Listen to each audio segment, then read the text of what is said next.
अगर आपको भारी दुख पड़ रहा है तो तत्काल आपकी वृत्ति श्यामाजू पे गई या किसी व्यक्ति पे गई? अगर व्यक्ति पे गई, फेल साहब, बात अभी बनी नहीं।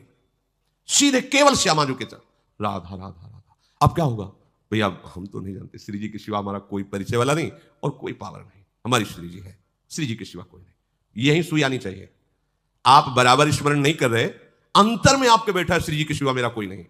भारी सुख की वृत्ति है, किसी व्यक्ति पे सुई नहीं जानी चाहिए कि ये बड़ी कृपा की, ला करके वस्तु दी, ये इतने रुपए। अगर ऐसे गई आपके चिंतन की धारा, गई, सब गड़बड़ कर दिया। भारी से भारी अनुकूल या प्रतिकूल परिस्थिति में आपके अंतर की वृत्ति केवल श्यामा झुके, यह बोधजन्य स्मरण। अब स्मरण नहीं करना पड़ेगा, वो हर समय ठसक बनी रहेगी। संबंध का दूसरा स्वरूप आता है स्मरण का। गुरु जी से संबंध हुआ, उन्होंने श्यामा श्याम से संबंध करवाया और हमने स्वीकार किया। अब हमें हर समय देखना है कि मैं तो प्रियाजू की बिकी हुई हूं। ये बंदे महापुरुष ते चरणारविंदम, वो ऐसे चरणारविंद वाले गोरे चरणारविंद की देखो कैसी अद्भुत महिमा है। नंद सुत मन मोदकारी विरह सागर तरन, ये बात अनंत गोपियां जिनके श्री चरण का स्मरण करके शीतलता धारण करती हैं, वो है श्री कृष्ण।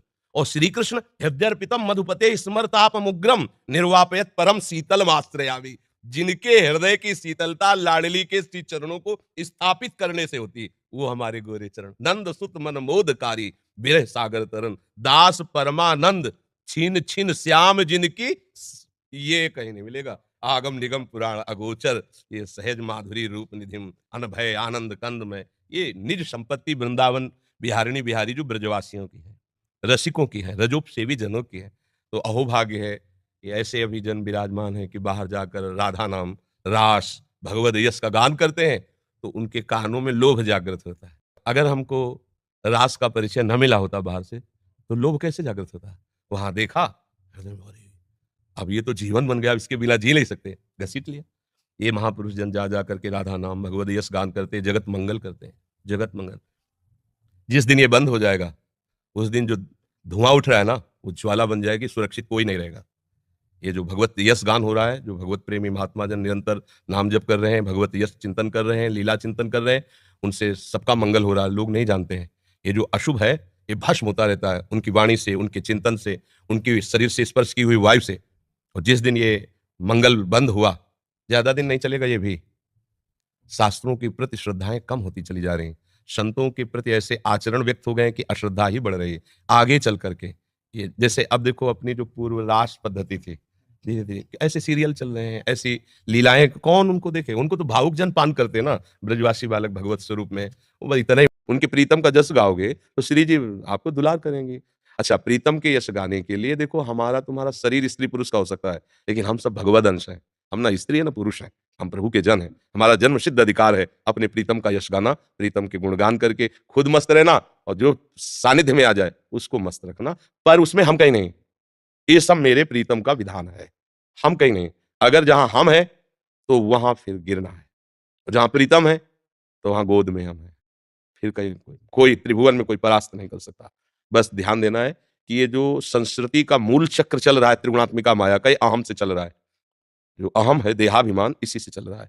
बस ये ना रहने पावे, इसकी धज्जियां उड़ा दिए। तृणादपि सुनीचेन तरूरिषेणुना मानिना मान देना कीर्तनिया सदा। वास्तविक ध्यान से देखो तो कुछ अपना पावर ही नहीं है। क्या पावर है?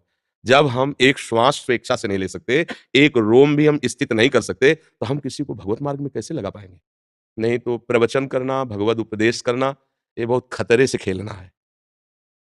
इसे आप बहुत हल्के में ना लें, बहुत बड़े खतरे से खेलना है, क्योंकि इसमें भारी विष अमृत बनकर सामने आता है और हम लोग उसको प्यार से पी जाते हैं।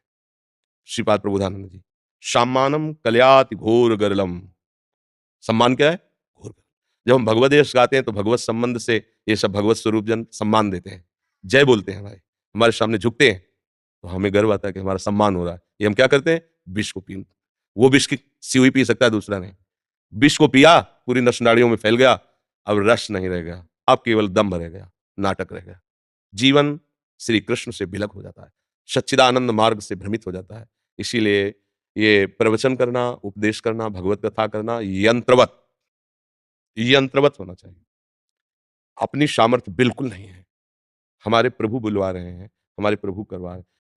ये बहुत बड़ा माया का जाल है। मान, सम्मान, प्रशंसा, कीर्ति, भीड़, सब माया का जाल है। हम अपने यश गा रहे हैं हरि का, तुम सुन लो, तुम्हारे भाग्य हैं। अच्छा लगे बुरा लगे तुम्हारी बुद्धि की बात है। हम अपने स्वामी के भांट हैं।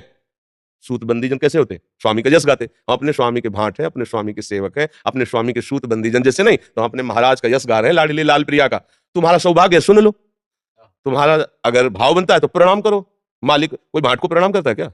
महाराज को प्रणाम करता है। तो हमारे यहाँ महाराज बैठे हैं, मेरे पीछे महाराज बैठे, मेरे दाएं बाएं मेरे प्रभु बैठे, उन्हीं को प्रणाम, चाहे जिस दिशा से करो, वो हमारे प्रीतम को ही हो रहा है प्रणाम। बस अब बाल बांका नहीं हो सकता। और जहां प्रीतम को साइड में थोड़ा सा करके सामने आए तो फिर रमैया के दुल्हन लूटे बाजार, वो बर्दाश्त नहीं कर पाएगी। माया भगवती अम्बा है, प्रियाजू है, प्रभु की प्रिय पत्नी है, और तुम उसके सामने अगर बनकर आए मायापति तो फिर रौंद दिए जाओगे, कोई भी हो। बच्चा बनोगे तो अम्मा है, दुलार करेंगे, खूब छानो फूको, मस्त आनंद से पार हो जाओ। जब बहुत यश बहुत सम्मान होता है तो हमारा मन हर्षित होता है, आनंदित नहीं होता, हर्षित होता है। हर्षित मन में विकार की संभावना होती है, और जब उदासीन मन होता है तो प्रसन्नता की तरफ बढ़ता है। ब्रह्मभूता प्रसन्नात्मा। हर्ष एक द्वंद्व है जो सुख प्रकट करता है, लेकिन प्रसन्नता अखंड है। ब्रह्मभूता प्रसन्नात्मा न सोचते न कांक्षते समाः सर्वेषु भूतेषु मद भक्तिम लभते पराम। जो भगवत चर्चा करने वाला अपनी प्रियता को देखकर, अपने सम्मान को देखकर, अपने लाभ को देखकर हर्षित हो जाता है, उसके मन में विषय स्फुरणा जोर कसती है और वो गिर जाता है। जो इस प्रियता और सम्मान को देखकर उदासीन होकर के सोचता है कि देखो मेरे प्रभु की कृपा, मैं कितना नीच हूं पर उनकी कृपा कितनी है, ये भाव हृदय में धर के चलता है तो उसके मन में उदासीनता रहती है। आप प्रणाम करो ना करो, गाली दो, आप जैसा, उदासीन मन भगवान की तरफ चलता है।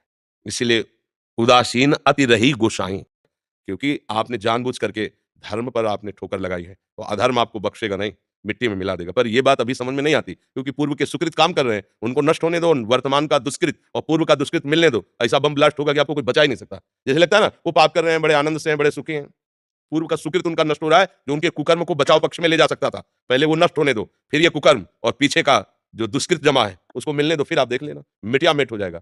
धर्म से चल रहा है, पीछे का दुष्कृत नष्ट हो रहा है, आज आपको लग रहा है बहुत परेशानियां हैं, लेकिन पीछे का सुकृत और वर्तमान का सुकृत मिलने दो, वो प्रकाशित हो जाएगा।